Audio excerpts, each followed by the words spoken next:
Hello again, Rabbi. Welcome back. Afternoon, Rabbi. Oh yeah. Yeah. Time just flies. Yeah. We spoke about Shavuos yesterday.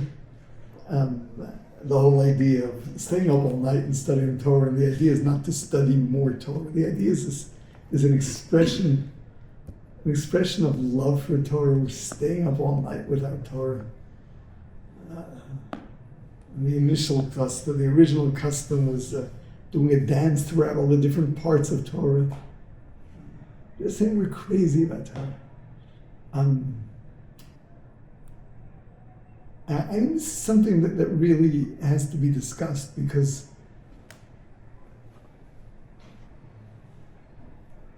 education and wisdom are a Jewish obsession without question. I was talking about the two Jewish obsessions, which are social justice and education. We're just crazy. We're crazy when it comes to it. And proportionately, the amount of Jews in higher education, as opposed to most other demographics, like it's just obvious that Jew has to be educated.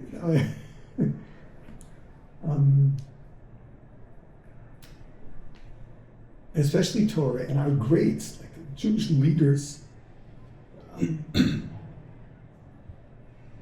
Although they all have different personalities and they're known for different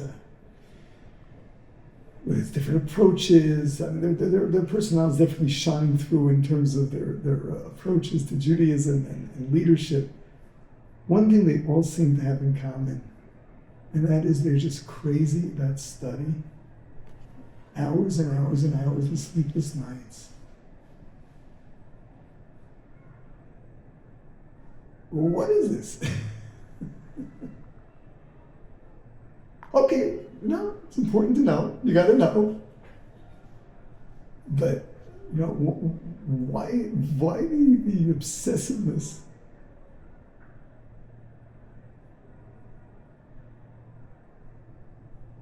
So let's really understand.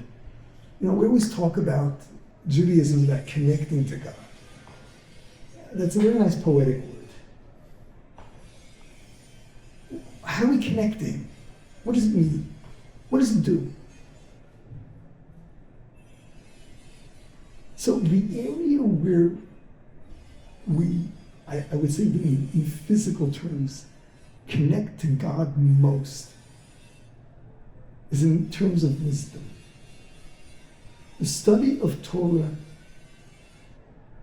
is aligning your brain with the way God thinks. That's what it is. The study of Torah is, God says you do this. My brain tells me makes no sense. Now let me figure this one out. And one way or another, that's the question we're always asking. It's that I found a contradiction, this doesn't fit in here, this doesn't fit in here. But what we're always trying to do is trying to really reconcile my own brain with the way God thinks. The brain he gave me would suggest that what he's telling me doesn't make sense. Now, my brain is from God, the Torah is from God. How could they not be in sync? The study of Torah is ironing that out, which generally means either delving into Torah and realizing that it didn't say what you thought it did, or, even more common, is that I learned to think differently. And I align my brain with the way God thinks. I start thinking and make sense of things. Now, I know I'm talking in very abstract terms. And until you actually get to the point in your Torah study where you can do this, you may not know what I'm talking about, but this is really the process. Is you change your attitude on every strange idea in Torah. As you think of it and work through it, you start realizing, something that really makes sense. And it makes more sense than what I thought was intuitive. And in truth, what I thought was intuitive is not intuitive. And little by little, you are aligning your brain with the way God thinks, which is the closest you can get to Him, to think like God. That's about as close as you can get. Now, Rambam writes that the purpose of life is enhancing our wisdom. And why is it in Judaism that there's so much behavior, there's so many things that we've got to do? And he says that because if you know what's right, you do it. And if you don't do it, then you obviously don't know what's right, so you're not so smart yet. Your behavior is nothing other than a barometer of how much you understand, of how wise you are. So if you claim you're some academic, but you live like an animal, you're not an academic, you're an animal. It hasn't penetrated.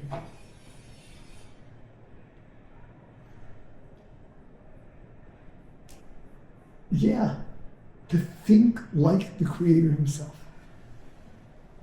I mean, again, it's a process. Every brain cell is now aligned with it. We understand that in any relationship, the key is for two people to understand each other. That's what it's about. Learning to understand each other.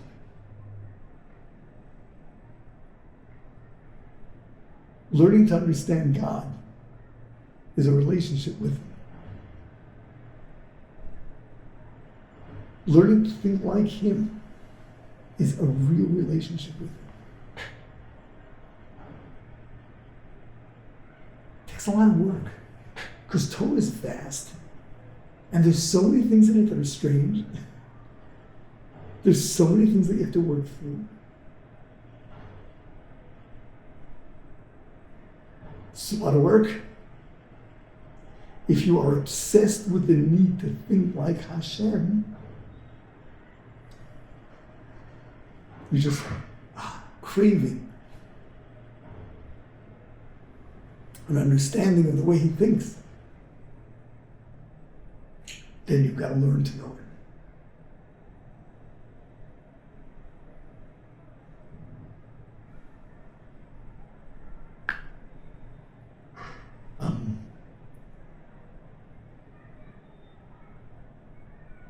The wisdom is internalized. We said it's reflected in your behavior, which means that it's not just a cerebral transformation. It becomes you. That's a real connection. That's the connection that is most pleasurable in this world.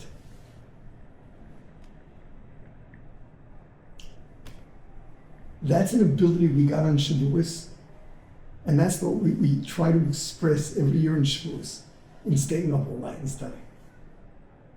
What's interesting is that the Torah doesn't tell us to do this. This is a custom that was introduced by the Kabbalists. But it is so universal. It's sort of, He didn't command us to do this, but it's the obvious thing to do on Shavuos. Because that's the day the Torah was given. Then we have an interesting Gemara. And the Gemara tells us that Rabbi Yossi, one of the great rabbis, he made a feast every Shavuos. The Gemara says that everyone's got to celebrate the festival. He made a feast. And he used to say, what am I celebrating? If not for this day, there'll be lots of Joes on the street. In other words, he's celebrating who he is, what Torah turned him into.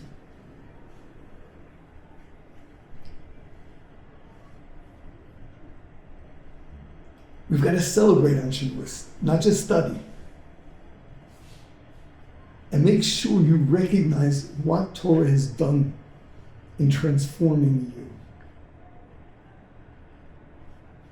You know, when you first get to know observant society, There are lots of superficial things that stand out. Obviously, all the rituals. But with time, you get to realize some of the more subtle things that are striking. Just among them, not speaking Lashon Hara, not saying a negative word about another human being. We're in observing society, expressing negativity about another person warrants immediately. First, people feel uncomfortable. People, we've got to study all these laws. I long noted we are the only people on earth that has this book called Chavetz Chaim, 19 chapters of what you're allowed to talk about.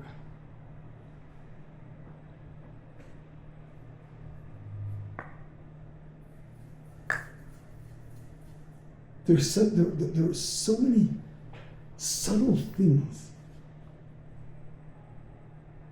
that we live with, where we're different than the rest of humanity. And it's all because of Torah.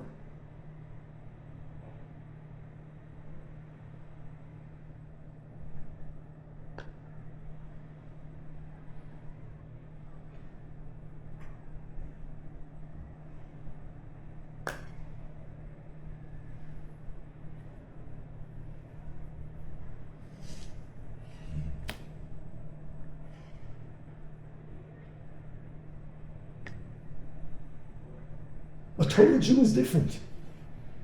He's much more sensitive. He naturally lives with self-control.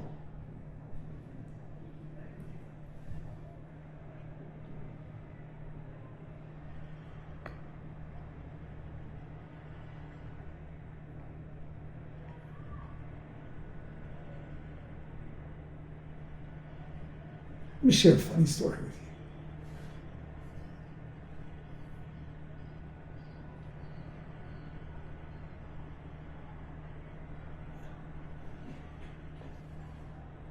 Someone I taught many years ago moved to the States. His wife was hit by a car. Broke all kinds of stuff and was in casts for a few months. And good, so he had to sue the insurance company for whatever it was. And they had all the medical records. Then he explained to the lawyer, there's something else I want to tell you. I'm an Orthodox Jew. And an Orthodox woman immerses in a mikveh, a ritual area, every month. And until that point, she and her husband can't touch. Because my wife was in a cast, she couldn't immerse, and for 3 months we couldn't touch each other. You think the judge of the Lord does something for that? So the lawyer said, I'll try. So he presents this in court, and the judge couldn't believe it. 3 months you didn't touch each other? He awarded the maximum, which was about $1 million. To understand that, an observant Jew lives by what he believes in, and that involves so much self-control. He eats only what is really kosher. He is so limited. He could be traveling somewhere where there's no kosher food, and he'll have to improvise on, water and whatever's around that's kosher, a banana.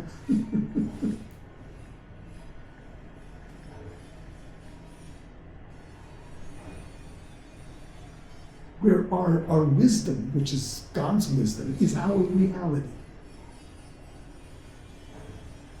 And because of that,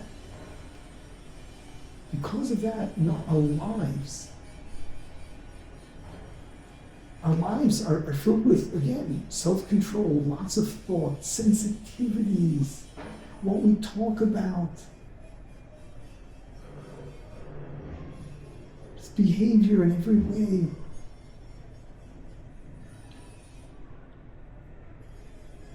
The Torah has transformed us into different human beings. And Shavuos celebrates that. Some people look at Jew, oh, come on, observance, it's full of restrictions. Take a step back. You know how powerful you become? You are in control of yourself. You don't live by instinct, you live by intelligence, by intellect, but by intuition, what you know is right. Learning to understand and appreciate the wisdom of Torah. On Shavuos, we celebrate the people we were transformed to become because of Torah. Yeah, they just said, well, everybody was a saint. No, I was a Jew. No, I'm some Jew somewhere.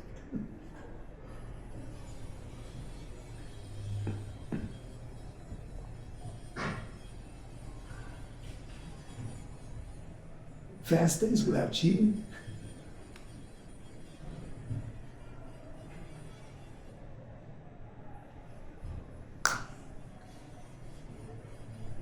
But so many of the things that people see as the difficulties of Judaism are actually what we're so proud of.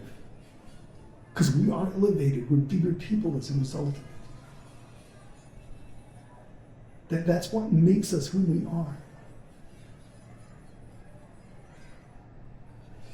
The difference between man and animal, we're not governed by our instincts, we're governed by our intellect. And our intellect, we synchronize with the wisdom of the divine, the wisdom of the Creator. We celebrate our Shavuos. Okay, so we're crazy about Torah. Yes. Yes. Yes, because that's our greatness. That's our greatness.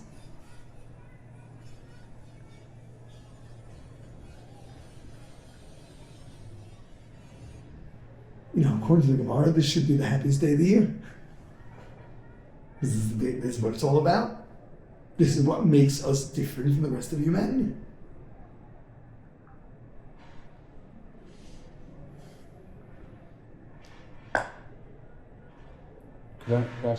I guess yesterday you said that Shavuos was the day we had the divine revelation, and then Yom Kippur was the day that we got the Torah, technically. And then it says that Yom Kippur is the happiest day, right? You go together. You definitely go together. Yom Kippur is the happiest day because of our observance. Shavuos is the happiest day because it gave us the relationship with wisdom. How? And their parent. Could you explain that a little more? Yeah, what we celebrate in Shavuos is our relationship with wisdom.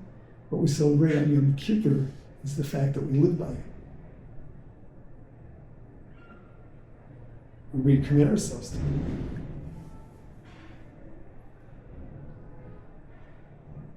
Yeah. Okay.